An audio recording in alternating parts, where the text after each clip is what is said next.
Hey you guys, it's Nichelle from Nichelle's Life Journey. I hope you guys are doing well, having an amazing week thus far.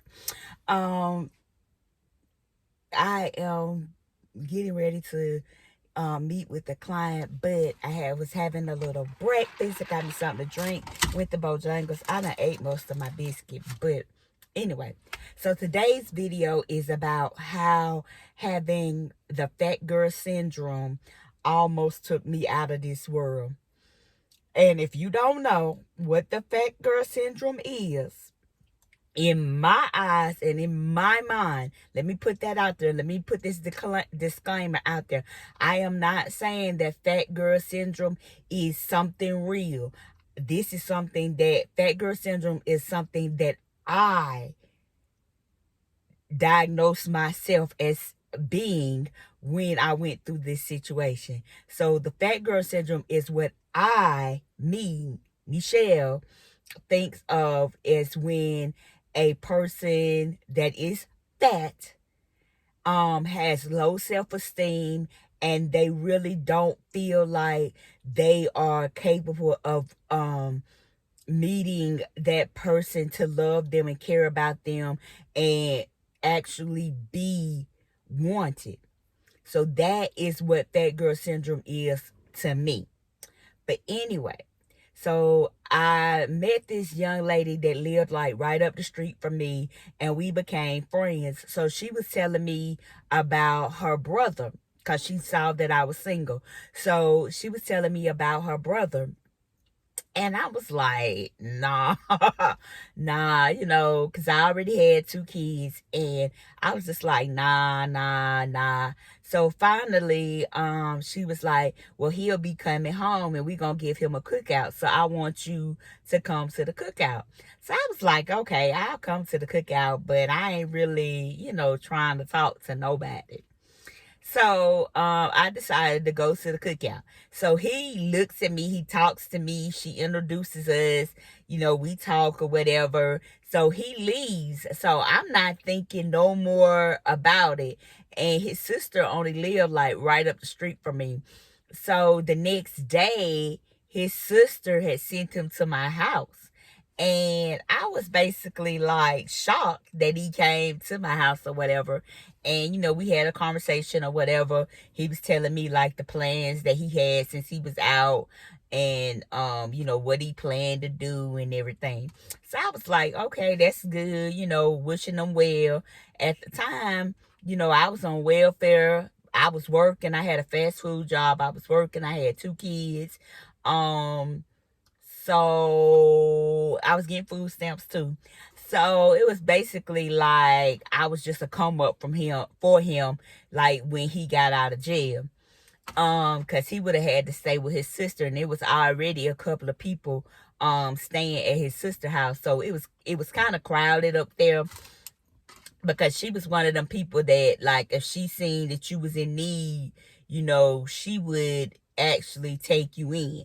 Now it had to benefit her, but she would actually take you in, and she would let you stay there as long as you needed to stay there. She would, let you stay there. And she was a really sweet person. She did have a drug problem that I found out about later on, but because at that time I didn't know that when people say they spoke in woolies or anything like that it had anything besides marijuana in it. I didn't know that at the time. But I later found out that she had, like, all of them really basically had a drug problem. But anyway, so I started talking to the guy. We started dating. I actually, like a dummy, moved him in with me because I felt like, oh, if I got part of a man, I'm okay. Like, he would talk to me like a dog. He would be nice to me when he wanted something. I would work for 2 weeks and give him most of my money. I would do what I had to do for my kids or whatever first, but I would give him $100, maybe $200, depending on what my check was, just to be out here doing whatever. And kind of find out he was messing with somebody, totally messing with somebody else. and was just taking my money, flashing like he was some big time drug dealer or whatever. Later found out that he was selling drugs. But anyway, so we're together. He's not really treating me like I know that I should be treated. But like I said, I did not have any self-esteem. I had 2 kids, and I didn't fool with their dad. So it was like, okay, this man actually wants me. And mind you, now my 2 kids' father, they always told me with nobody want me or whatever. I have not always been this big, but I've always been bigger than the people my age, my around my age. Like at that time, I was like about 28, 19, 20. So I've always been bigger than people that in my age group, or stuff like that. Like even when I was in high school, I was slim, but I was bigger than most of the girls in my high school or whatever. So anyway, I decided I wanted to move out of my family home, which was so stupid because that was paid for. But I wanted to buy a house because I felt like buying a house would be something that me and him could do together. So before I started like looking into what I needed to do to buy the house or whatever. And in between that time, I went to the doctor. I found out that I was pregnant. And when I found out I was pregnant, I was definitely like, okay, yeah, I wanna get this house. I want to have this house, before my son actually comes. So I got the house, we moved into the house, and he was there. When we moved into the house, he was there. He was like fronting to people like he had did so much for the house, in the house, and as far as paying for the house or whatever. But he did, and he just gave the down part of the down payment for it. Like he did that much. But other than that, he didn't really do anything. I'm gonna put this over here because the sun coming through. But anyway, so he didn't even really do that much. Let me get a drink. But he did do something. So he was at the house and he was bringing family and his friends around. And this one particular girl, he kept bringing to the house. But he introduced me to the girl as his cousin.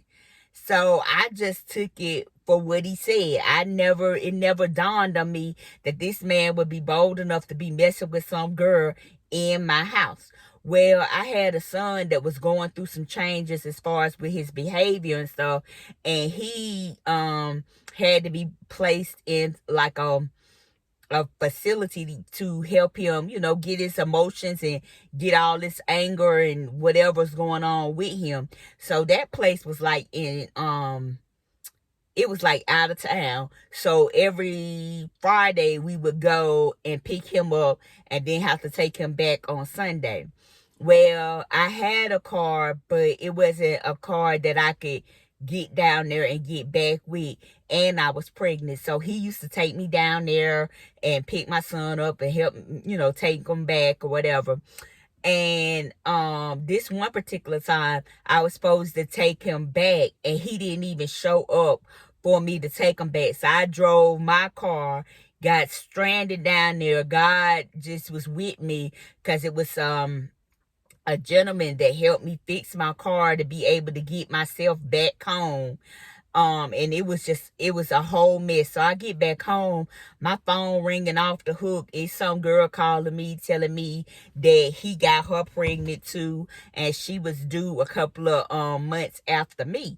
And I was like so hurt. I was so just disgusted. But having the fat girl syndrome, I decided, okay, I'm gonna stay with him. As long as he with me, he with me.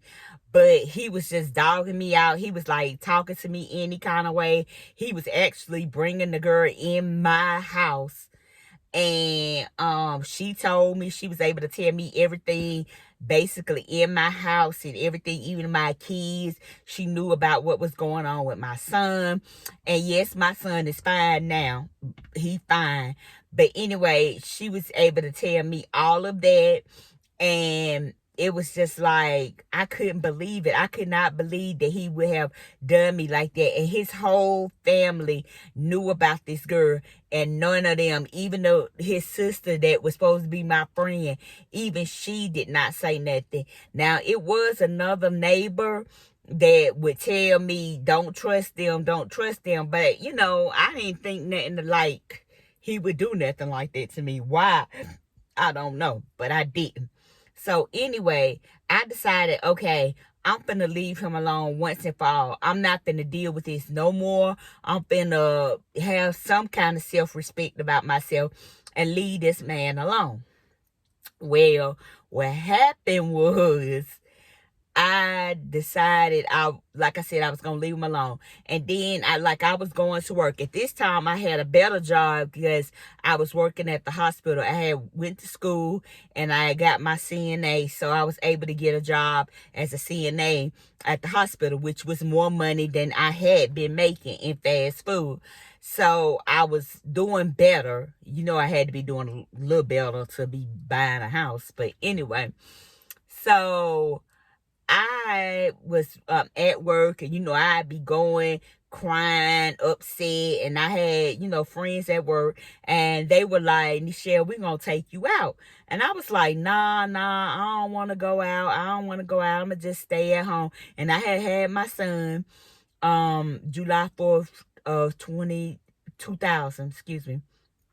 So I had my son. So they were like, we're gonna take you out, because we tired of this. We tired of him calling up here threatening you and this, that, and the third. Because he would be calling, threatening me, threatening the people at my job. Because they'll say I was busy or I was in a patient room. He'll be leaving thousands of messages and stuff and didn't even really want nothing. He just wanted to kind of keep track of me and try to apologize or whatever. But anyway, so I decided, like, nah, I ain't going. So one of my friends, she was like, well, we coming to your house, so you better be ready and whatever. So I was like, nah, don't come, I ain't going. And she lived in Virginia, and she was coming to my house to go take me out because I was feeling sad. So I was like, nah, when I left work, I was still saying no. But when I got home, my phone was ringing. I had the kids. It was like, I need a break. And I was going through postpartum depression.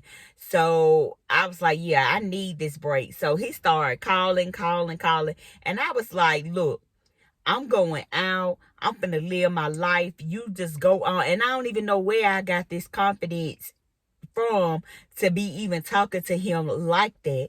But I was like, I'm going out. I'm finna live my life. I'm finna do what I want to do. You out here doing whatever you want to do. So I'm finna do what I want to do for a change. I'm finna, look out for me, have fun.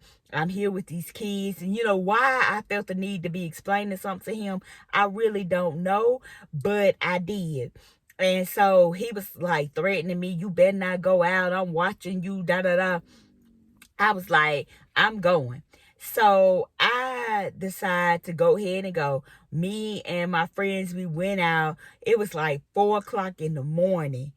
And me and my friend that lived in Virginia came to my house because I had rode with her.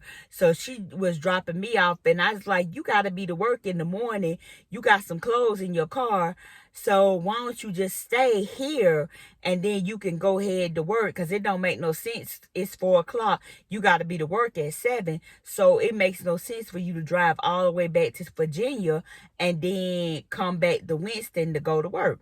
So she was like, okay. So I went in my room, which I had a bathroom in my room. So I went in my room and shut the door, didn't lock it. I just went in there and shut the door and went in the bathroom, had the bathroom door open, got in the shower, got out the shower, was not even paying no attention because I never thought when I got out the shower somebody would be in there, because if my kids came in there or whatever, I would hear them, or I assumed if anybody came in there I would hear them.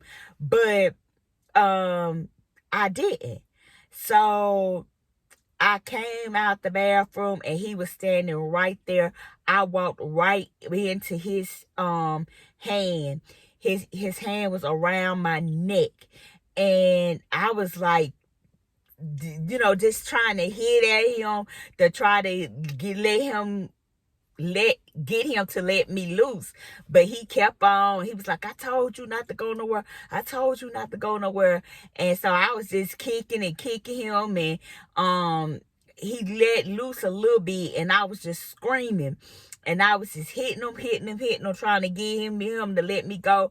And he had put me on the bed, and then like some kind of way, I don't know how, if he tripped or what, but we was on the floor, and he was like just choking me, like choking the life out of me, talking junk to me, telling me I was fat, wasn't nobody gonna want me. He told me not to go. He told me he was watching me and this, that, and the third. So I was like laying there like, okay, this is it. I'm finna die. Like, it's over.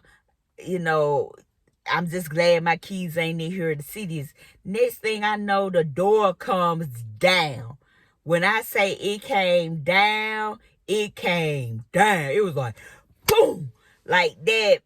And my son, my middle son, the one that was going through all the issues, that had all this anger, and he had like anger issues towards women, he saved my life. He saved my life. He bust that door down, and he said, get out for her. I mean, it's just clear as day. And I was like blacking out, like where, like I was getting ready to be up out of there. And when my son told him to get off me, he was still holding his hand around my throat, but it was a little looser than he was, but he still had his hand around my throat. And I saw my son, he was getting ready to stab him, was getting ready to really stab him. And I had told him, with the little breath I had left, I told him, don't do it. Let him kill me, because it's not worth him going to jail for killing him. So my son had pushed him off of me and made him get out. Both of them made him get out, because my little son, he couldn't do nothing, and it was his daddy. So and my friend that's from Virginia, she was helping, and I was like just laying there coughing. He had pulled my hair out. I had a black eye. It was just awful, and I was trying to figure out like how did he get in there. But at my house, it was, the windows was like to the ground, and you could just really just push them up to take them off track. And when he did that, he was able to get in. My kids were in their room, and my friend from Virginia, she was in the bathroom, so she never even knew that he was in there until she heard my son break the door down. So she came. So the moral to this story is, I don't care how cute you are, how ugly you are, how fat you are, how skinny you are. Never let a person be able to have that much control over you to make you want them when you know you don't need them. If your gut is telling you you don't need this person, you don't need to be with this person, you better stick with it. When those red flags start showing, you better pay attention. The fat girl syndrome almost took me out of here. I would not be here today if it was not for God and for my son busting that door down. He saved my life. And to this day, I will never, ever be able to thank him enough for saving my life. Don't ever let anybody take your self-esteem or make you feel like you should not have no self-esteem or you shouldn't have any values, because you always should, because you are amazing. And whether you're skinny, whether you're fat, whether you're black, white, purple, green, whatever, you are worth being the best you that you can be, and you are worth and worthy of being loved. I will talk to you guys later. I hope you enjoyed this little story time about how the fat girl syndrome almost took me up out of here. almost took me out of here, y'all. But I appreciate each and every one of you. Please comment, like, and subscribe. If you've ever been through anything similar to that, please let me know. And I hope you are doing well. Bye.